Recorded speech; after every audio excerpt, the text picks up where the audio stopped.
जैकबाबाद में खबर शामिल क्यों जिथे एक हफ़्तो अॻु फुर दौरान मज़ाहिमत ते ज़ख़्मी थियल नौजवान फोत थी वियो आहे।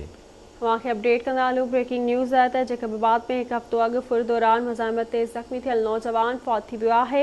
इफ्तिखार लाशारी कराची जी अस्पताल में ज़ख़्मनि जा सूर न सहंदे दम ॾिनो आहे।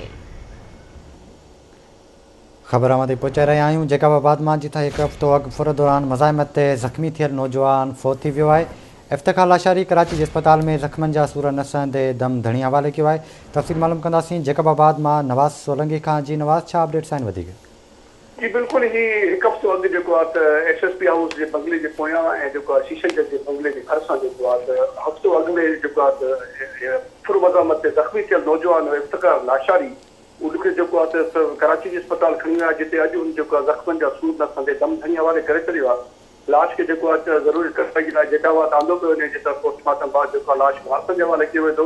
वॾी ॻाल्हि इहा आहे कि जैकबाबाद में बदअमनी जी लहर जेको हिकु भेरो ॿीहर जेको आहे कर खयो आहे ऐं फुर ऐं धाड़े जूं वारदातूं थियनि थियूं। उन में हिंदू नौजवान जेको आहे क़तल थी चुको आहे। इन खां अलावा जेको आहे हिन इफ्तिखार लाशारी जे जेको क़तल जो केस आहे या ज़ख़्मी थियण जो जेको केस हो फुर जो, उहो अञा ताईं पुलिस दाख़िल न करे सघी आहे। जंहिं मां लॻे थो त पुलिस जी केतिरी नाअहली आहे, केतिरी सुस्ती आहे, हू जेको आवाम खे जेको आहे बेयारो मददगार करे ॾियो आहे। शहर में जेकी ख़ौफ़ वारी जेकी फ़ज़ा छायल आहे। जी